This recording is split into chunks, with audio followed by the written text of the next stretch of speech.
Alright guys, what is up? It is your boy Gimpzilla coming at you with another exciting strategy video.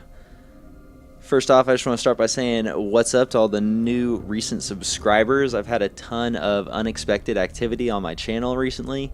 I don't know, about maybe 15 subs in the last month, which I only have 50 subscribers right now, so that is a pretty big portion. And although you guys have been extremely active, you're probably wondering, where is Gimpzilla? What is he up to?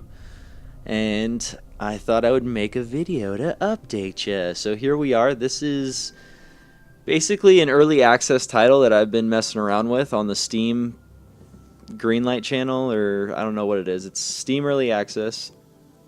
It cost me 20 bucks to get in, and they give you a whole bunch of free cards to get going, as well as a couple free arena entries. And what you're seeing right here is basically arena content similar to my Hearthstone videos where I enjoy doing drafting. That is exactly what you're seeing right in front of you. It's a draft format. Faeria is essentially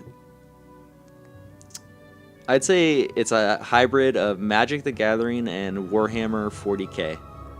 Alright, so the resource system is most similar to Magic the Gathering in that if you're looking at these cards down at the bottom here, you can see they require 2 mountains or 2 fire, whatever you want to call that. And then I also have this Plague Bear over here who's a gray neutral card. So it's similar to Magic compared to Hearthstone or other games like that, because you're going to be required to have specific lands. And again, my opponent just played a Sand Demon there over on the middle there, and notice you have to play it on the dunes as well, so that's another thing. So, and that's why I say it's a mix of Warhammer 40k. A lot of strategizing goes into land placement and how you want to develop your board and how you want to protect your minions. I understand that it's going to be like a lot of my viewers' first time kind of viewing this game at all, so I'm just going to go at the game with really broad strokes. But I have been playing this game pretty hard right now. This matchup is fairly high level. At the time of making this, I'm rank 4 versus a level or number 28 in the world, essentially. I mean, there's only about 3,000 players, but still, number 28 in all of the drafting formats. So this game has separate rankings for their constructed and their drafting format. It doesn't necessarily pair you off of your win record, but more of your overall rating, which is good and bad. Like, I've had a lot of 1-3s and like runs I'm not particularly proud of in this format, but that's essentially because it pairs you up against insane opponents like 90% of the time when available, especially because my hours on this too. I've been playing later night and there's less and less players, so when you play late night, you're really playing against some tough guys. Anyways, regardless, so we're playing against Hunter here, number 28 God rank. He is playing a yellow aggro deck to my red-green control deck, is how I would basically sum that up in layman's terms here. He's putting on the squeeze. He's played a very large 6/5, which is not going to be easy for me to deal with. And I'm holding off his minion. If you guys can notice a shield right above my 6/9 ogre, if you can see that shield right above his head, that means taunt, which means his minions can't do anything until they deal with that minion. So essentially his other little dwarf creature is pinned to that minion, cannot move. He's going to go in there for 9. And at this point in the video, now that you're all caught up with where I'm at, what I've been doing, Faeria, been playing a lot. It's a great community. It's a small community, so I feel like you can really have your voice heard, and playing the arena content is like exactly where I want to be. It's in its very infant stages. This form of drafting has only been out for about a week at this point in time, so plenty of room for like future development as far as strategies go. But I have found effective drafting strategies similar to Magic the Gathering. Like, you want to draft your bombs first, like your very large creatures, your very large threats, Immediately after that, you want to prioritize removal. Like, removal is highly regarded in this format. And big creatures are valuable as well because removal is so hard to find. So right here, for any experienced Faeria player, this is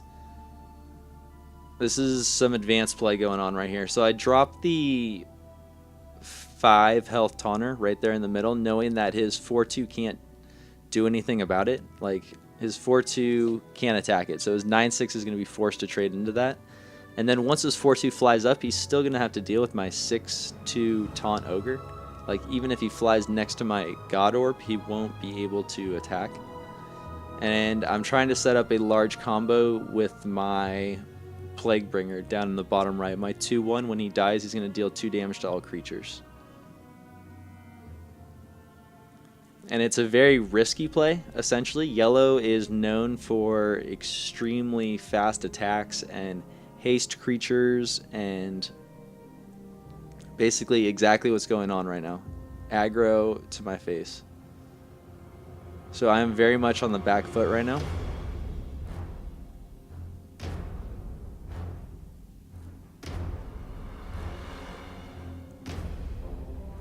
And I do have this 4/6, and I also have the Feast. So the Feast is part of the Pandora shards. It is unique to Pandora. It is not part of the constructed aspects of the game at all. I'm still on the fence about the entire Pandora mechanics, but right here I get a great Feast proc on my side. I know that my opponent has already used his Feast. So the main thing I am scared of at this point is haste creatures coming out of his closely placed dunes over here on the left side. So essentially, at this point in time, like I was trying to describe earlier in the video here, it has that Warhammer 40k aspect. So I need to decide if I want to bring this 7/4 plant creature on offense, or do I need to pull him back and put him in a defensive posture. And versus a yellow deck, it is absolutely a defensive posture. So he plays a Last Nightmare right there, which at the time of the video when he actually cast the Last Nightmare there, I thought that was a large mistake, because I'm playing a green deck. I'm definitely threatening to have a much scarier creature than a 7/4. Although the way this guy is viewing the game is I'm at 9 HP, he has rush cards, and he probably plans on getting it in pretty quick. So again, for first time Faeria viewers, I'm kind of going back and forth between advanced and first time players because this is just my first Faeria video that I've put out. But you'll notice these orbs around the exterior of the map. That's essentially free mana that you can pick up. So when I played my Bloom Sprite over there on the right hand side and he killed it, it's because I was threatening to pick up extra mana every turn that he was unable to get. So right here, he plays right into my hand like almost perfectly by playing a 5/5. I had plans to have this haste creature with the buff and take out pretty much any minion that he laid down. Fortunately, he played a perfect 5 health creature to my 5 attack, 7 health creature. And just like I said, I'm going back and forth to the advanced and the beginner. I think that was the first misplay of the match. If you're actually analyzing my play and you're analyzing how I'm doing in the game, I do believe that haste creature should be one step to the right. He should be standing on the dune to the right, just so that Hunter, my opponent, cannot have like the 3/1 haste creature or any haste creature in that spot. Like if I was standing one to the right, it just blocks more opportunities here. So he plays the 2/5. I consider using Safeguard here for a moment, which would give my character Divine Shield or protection essentially and let it survive, but I don't think it's worth saving a 5/2 in that situation when I know that like a yellow red deck is just bound to throw up like a bunch of small minions. So knowing this, like keeping a 5-2 around doesn't do me a lot of good. I'd rather save the safeguard for this 6-9 taunt that I just played and hope that I can get like a really positive trade and a really big upswing. So he comes in doing more yellow shenanigans with the 3 health drain and basically plays out his hand entirely.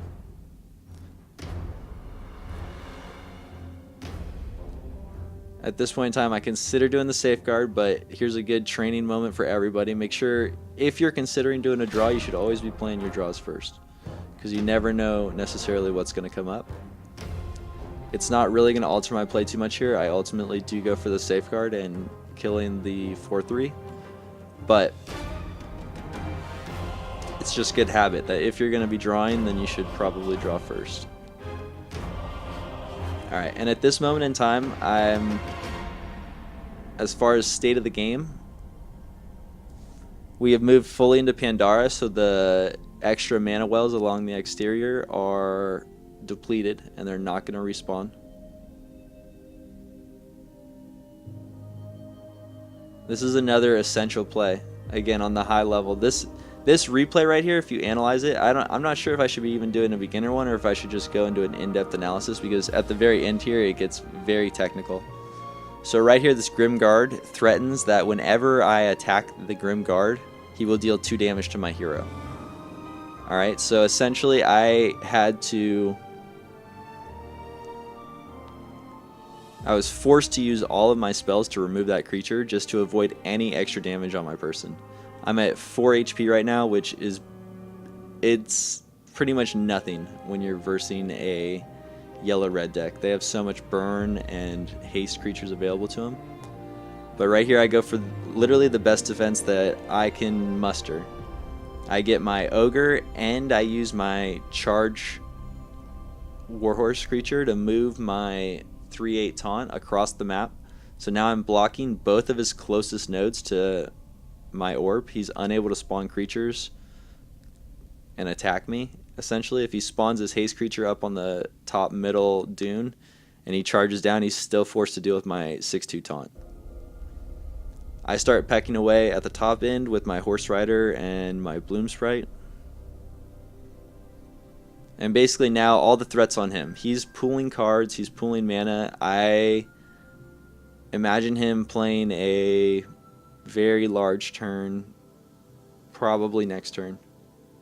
So what I try and do is, again, I'm setting up for ultimate defense. I'm trying to make pretty much a wall around my Guardian, so it is impossible to get an attack from any angle here. I spawn this random 1/4 for cheap mana as a future plan to stand on top of my opponent's resources.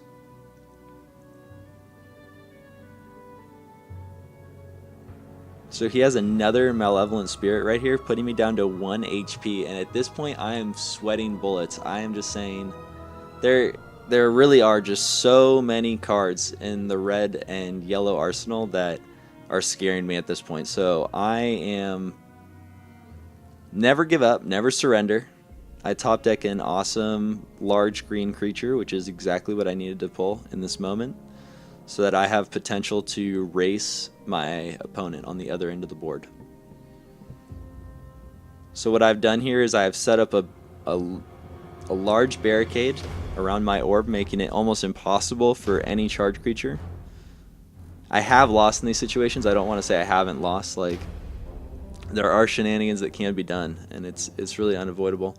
I think to make myself 100% secure, I would need to have something on this bottom left tier, just so he can't spawn on that dune, move creature, and then charge in, or something weird. Fortunately, he doesn't have any movement or crazy maneuvers like that. I see the wind haste and I get worried, but he's deciding to take out my 7/7 on the far end. I'm very much alright with that. And this is the moment, guys. This is the turn right here. He plays a 4/3. I forget the name of the guy right now. It's a sledge something. Anyways, 4/3. When that creature dies, Watch the play, guys. Here it comes.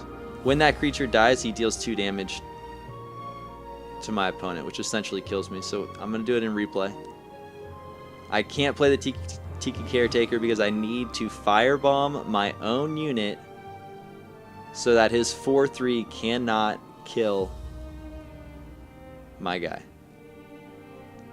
Absolute play of the game, absolute top level play. At this point in time, he's going to look over his cards, he's going to mull his options, but I have the Tiki Caretaker in my hand, I have the win in my hand. All I'm going to do at this point, he can't kill my 3/8 wolf, he cannot kill off his own 4/3 minion. I'm going to buff my guy, and I'm going to take the victory. Alright guys, I hope you enjoyed that. It was just a really fun, really close analysis game. I don't know, I'm kind of somewhere in the middle of it, of high analysis and intro level videos.